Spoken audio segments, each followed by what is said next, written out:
All right. Thank you for joining us on the very first episode of the Business Hammer presented by Yellowfin Digital. I've got my buddy Paul with me. Paul, thank you for joining us. And why don't you start off, just tell us a little bit about yourself and what you do. For sure, Keith. So yeah, I'm Paul Winzey. I'm the owner of Lighthouse Roofing Company down here in Corpus Christi, Texas. We do a little bit of everything from re-roofs to repairs, chimney caps, kind of full service when it comes to residential roofing. So Okay. Awesome. So I know you didn't start off your career in roofing. So where were you, and then how did you get into roofing? Great question. So yeah, I did not start my career in roofing. I grew up here in Corpus Christi, but I did a year at A&M Corpus and ended up transferring up to UT Arlington up in North Texas, Dallas area. And after school, I was bartending, waiting tables through school, and then I got recruited by this company called Multiview. They were a digital publisher. We worked for trade associations and did all their marketing campaigns for, any association in the world. So did that for about 5 years. I moved up to a team lead status, kind of upper management.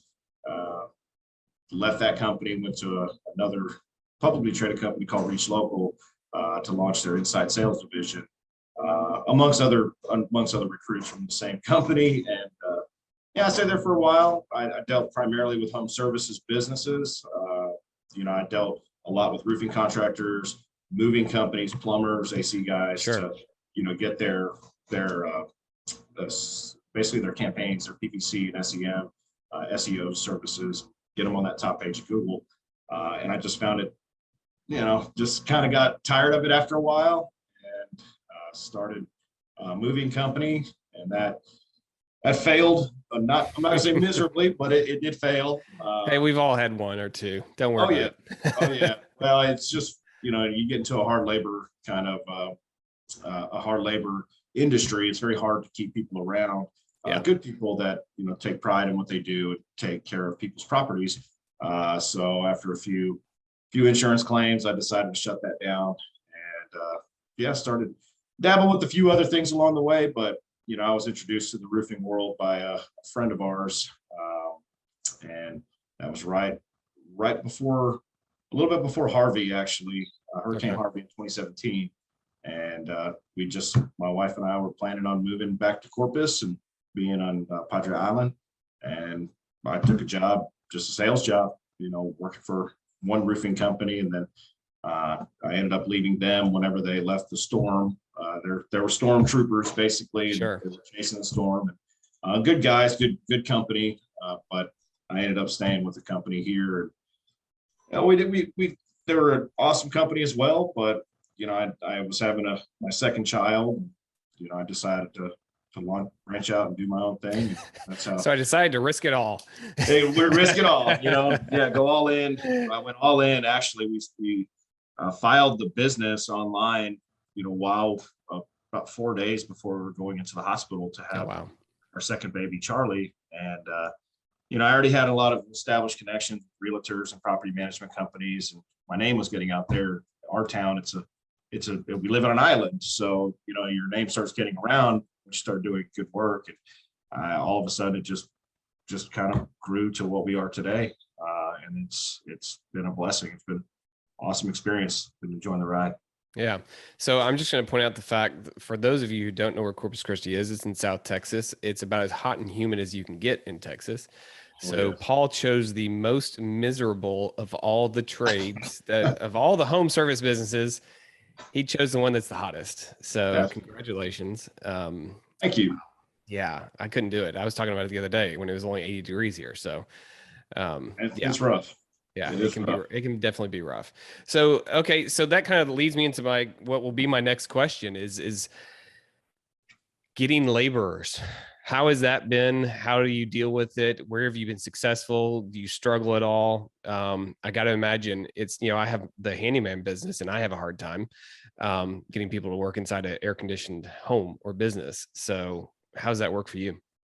So my industry, we have roofing crews. Okay. There's subcontractor crews that specialize in re-roofs, pretty much only, either if it's, shingle re-roofs, metal, you have metal crews, you have tile crews, and then of commercial flat crews, of course. But I met some guys on a job site. They were actually, I was working out of my home office, and they pulled up to my neighbor's house, and I watched them. I said, "Oh, they're getting a new roof," which now that's actually become a really good friend of mine. But they did the roof, and I got home later that day, and they were done, completed. And this is in the thick of Harvey. We need as much hands on deck that we could possibly get. So sure, I walked over, got their information, and we've actually been together since. So wow, it's that's rare.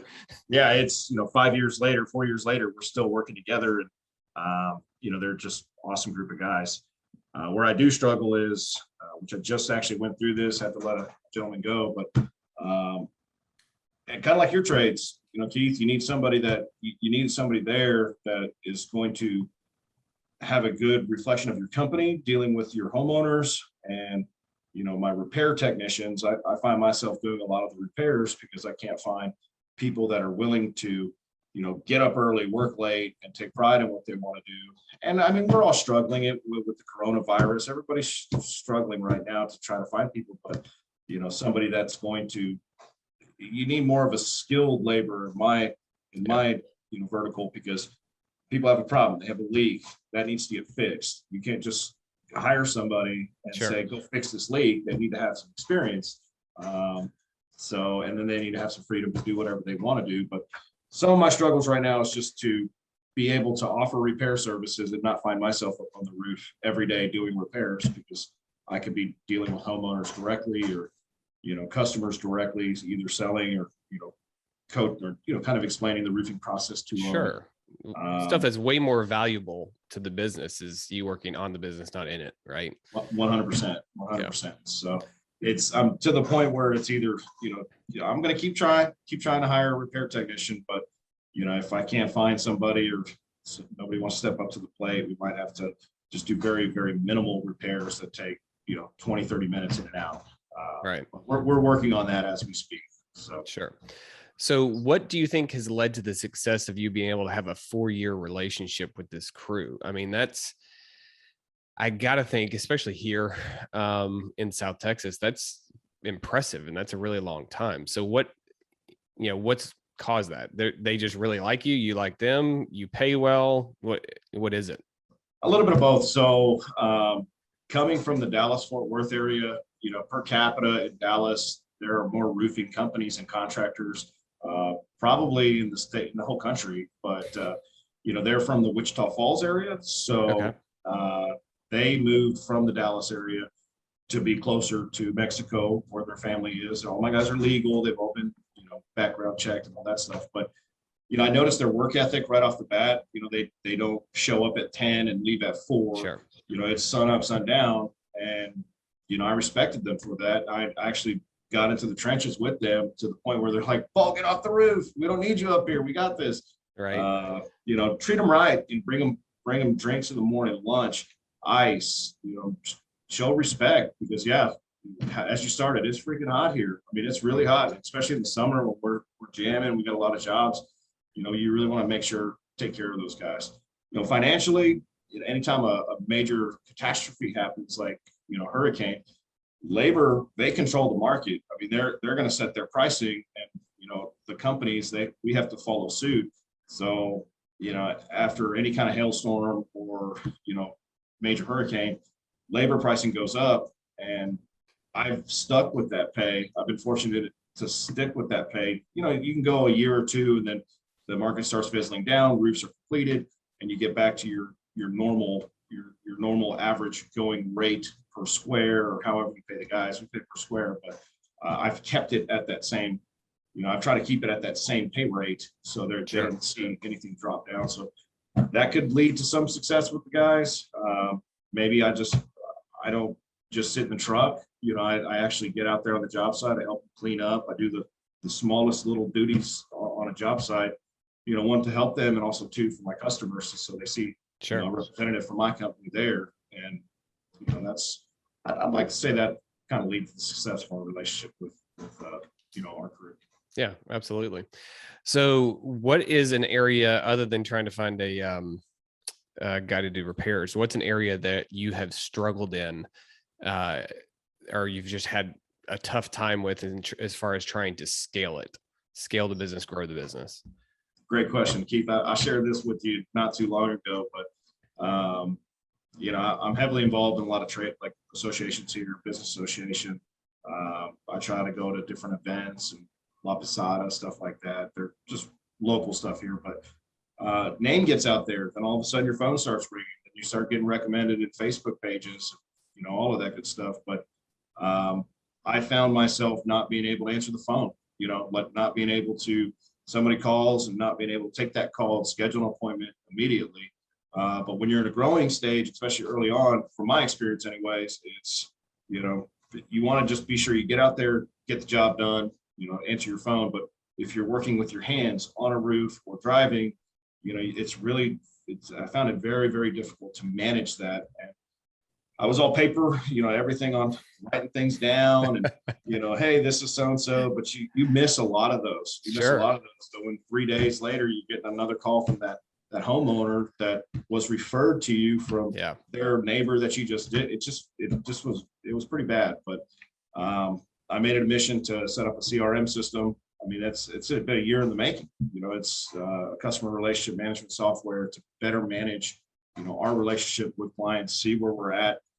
It's added a lot of, a few additional steps on my part, but it's well worth it now that we have an internal team that we're building, so we can all stay on the same page, whether, we're sitting here in the office or, they're somewhere on vacation. We can still kind of see what the last, interaction was with that client, where we stand, if it's invoice, if it's billed. But, we're working on that right now, and it's actually been pretty cool. It's really cool. We're working with Job Nimbus. It's a CRM software that specific for the roofing business.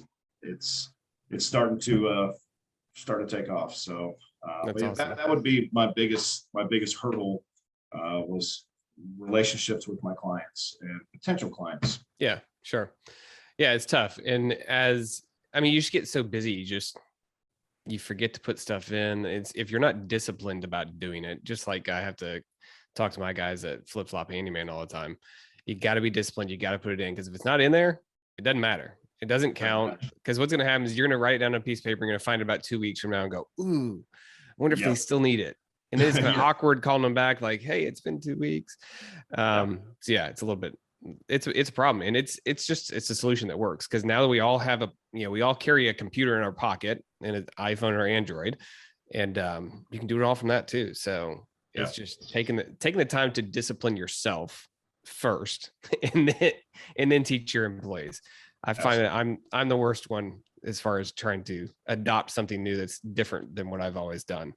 My employees take it much better than I do. So that's where we're at. Like mine, I have to hold myself accountable. If we're going to grow, and I know we're going to put together a little sales team, a little repair tech team, but if we're starting off early on, and I'm supposed to be the leader of the company, and I'm not even adapting to what I'm implementing, you're going to fail. So I literally just told her this morning, and it's like, where are we at with this? I have to tell my people to hold me accountable. Yep. It might be difficult for them. It's definitely helping me be a better, better business owner and deal better with the clients. So it is tough. But, sure. Yeah. So as far as home-based businesses or home service businesses, what's the best advice you have for somebody who's, in one, trying to scale one up, trying to grow? What do you wish you would have known, somebody would have told you before you started a home service business? Definitely manage your leads, because you're going to get them. I mean, you're definitely going to get calls if you're doing good work and you're, working in your community and you're liked by your community. You're going to get, the word's going to spread, and then once that happens, definitely get that CRM software. I'm in a lot of roofing networking groups and stuff like that, and the biggest thing is get your software squared away. Coming from the tech background, I immediately you need a website. You definitely need a website. You need to get that up and running. Do you need to spend thousands upon thousands of dollars to get it set up? No, not right off the bat. You'll get there. You will get there. Keith, you and I are going to be working on that soon. But it's website, have your presence out there, manage your leads, manage client expectations. That's another thing, especially in our business, probably more in your business too. But you go to do one little thing at someone's house, and since you're up there, kind of thing. Yep. That could be that could be just a big. It'll mess up your day because all of a sudden that one little thing is now a huge thing. Entire day. Exactly.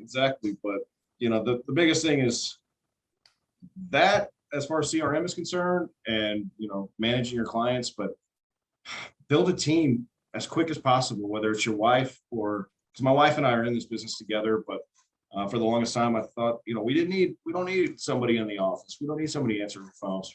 We sure as heck did. And my situation was a little different that was my second child. So I have two babies at this moment. I have two babies, under 3 years old, just a year apart. So it's like, you're trying to manage business as well as manage your home life.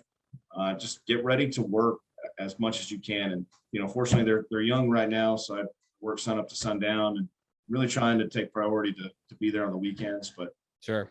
That would be my only advice. Make sure you manage your leads, manage your reputation, manage your reviews, get your reviews in order immediately. I was going to ask you about that. So when you say manage your reviews, believe it or not, there are going to be people that watch this set. They know what a review is, but where are you getting reviews? So right now, I'm a GAF certified contractor. We're certified by GAF manufacturer shingles. So they have a review-based platform. Google, of course, get your Google Places, whether you're at your home office. I don't know if maybe you can help me, but if they allow PO boxes, I know they did. You can't do PO boxes, but you can say that you don't have a physical address. And for home services, oftentimes there is not a physical address because, I work out of my truck, out of my house, and I don't want to put that out there. Yeah. So if you can get that Google Places set up immediately, that's a great resource for your reviews. In the home services business, the other platforms, the Angie's List and, I forgot the other one. Those do good, but be ready to pay for some leads. You'll definitely get reviews on there, but I try to make it a focus to where, hey, and don't work for free. Don't say, hey, I'm going to do this, but you're going to leave me a good review. I've done that. My neighbor had one missing shingle and I said, just leave me a review. And I felt bad afterwards. I'm like, that's not really, I shouldn't have done that. But nevertheless, cultivate those clients to where they're going to want to send you, they're going to want to leave your review, but also be sure to send them your links, whatever platform you're on. You should make part of your process to have just a templated email list, BDB listing, all of them. Hey, right now we're trying to focus on certain platforms. So if it's Facebook, where I'm getting a lot of traffic, I want my Facebook reviews, and that's going to be, where I pointed clients socially. Now, obviously, Google is the biggest player, so I've just directed people to that. And BDB, don't be afraid to put multiple links in there. Put all your links in there. Somebody will do it. Somebody would. Absolutely. They might be blown away by your services and they want to help you. So definitely focus on those reviews, and you're going to watch your business grow substantially. Yeah. So one tip that I tell clients of Yellowfin, but we use it for our businesses as well, is text the link. So Google will give you this shortened link version of it. And it's like, instead of it being like this long, it's like this long. You can copy it, put it in a text, send it to them. Everybody opens their text messages. Everybody. Yes. Emails. It just depends on the person. Like there's a chance that they open it, 2 years from now, there's a chance they just throw it away. They never open it, but everyone will open that text message. And so what we do is we actually tell them, we're going to text this to you. And, you can actually do it while you're standing on their front porch. If you have it saved as a favorite on your phone, you just boom right there. And then the chances of them leaving a review are much higher if you send it to them right now, as soon as you get done, than if you send it, 2 hours from now, a day from now, a week from now. The success rate just plummets. So that's one thing that I'm constantly asking my guys, like just text it to them while you're standing on the front porch. You're done, send it to them. And when you do that, they actually will fill it out. And it's not that people don't want to, it's they forget. Yeah. You send it to me 2 days from now. Oh yeah, I'll get to that. And you just don't think about it. But if you just got done having your roof put on, you're out there looking up at it, oh, that looks great. I'm going to leave them a review. That's where we've seen some good success. So, but Google My Business. So that's a big one. Business.google.com. For those of you who don't know what it is, it's the listing that you get for free for your business on Google. And it's extremely powerful. That's where you get your leads, or that's where you get your reviews from, and you can get tons of leads from it. The average person in the US, or 85% of the people in the US, consider a Google review just as strong as a friend or family member giving them a recommendation. So if you have like a 4.5 and you've got 40, 50 reviews, people look at that and they won't even, most of the time, even look at the reviews. They don't care what the reviews say. They just know that 50 people believed that you're a 4.5. You're good. You're solid. People do the same thing on Amazon. I don't even, if it's a 4.5 or higher, most time, if it's 4.2 or higher, I don't know why. I don't even look at the reviews. If it's 3.9, it's like, that's not very good. Yeah. And the difference between 3.9 and 4.2 is not huge, but in my mind, that's not very good. So it's extremely important to ask for it, because at some point it happens to everybody. You're going to get a bad one, whether it's deserved or not. Somebody just doesn't like you. Somebody's just trying to mess with you. I've had clients have that happen before where, I assume it was a competitor, went through and left like 15 negative reviews. Yeah, that's a big ouch. But the one way to offset a negative review is get a bunch of positives. So ask everybody, right? Absolutely. So, all right. I think that's all I've got. Is there any parting words of wisdom that you think that roofers around America should hear from Paul? Well, don't be afraid. Well, here in Texas, it's really easy. You have to follow all the proper registration, get your insurance, get your insurance in order immediately. Make that priority number one. But don't be afraid to get out there. People want to support you, but you also have to do good work. You have to go above and beyond, especially starting out. I found myself doing all kinds of things, just going above and beyond to earn more work, earn more reviews, but just get out there and do it. Just take the risk. You don't. Sure, if you have a bunch of money to back you up, you can go buy your office and all that stuff and trucks and everything. Great, good for you. But start out small, but have an exit strategy in place. Have your goals clearly aligned. Like, hey, this is what I need, and how many jobs do I need to do to get to that point? And you're going to watch yourself grow, really quickly. So, but yeah, stay out there, stay online. Stay out, in front of your clients. Don't sell one big job and shut it down for the month. Take a day off, right? Yeah, just got to keep grinding, keep making it happen. But yeah, but I hope that's some good advice. That's from my experience. I found that have some integrity as well. There's a lot of contractors out there that will take advantage of people, but don't be that guy. Don't be that person. Do right by people all the time. You'll watch your business grow substantially. Awesome. Sir, I appreciate your time and your wisdom, and we'll talk again soon. Appreciate you, Keith. Thank you, sir. You have a good day. Thank you. Okay, bye.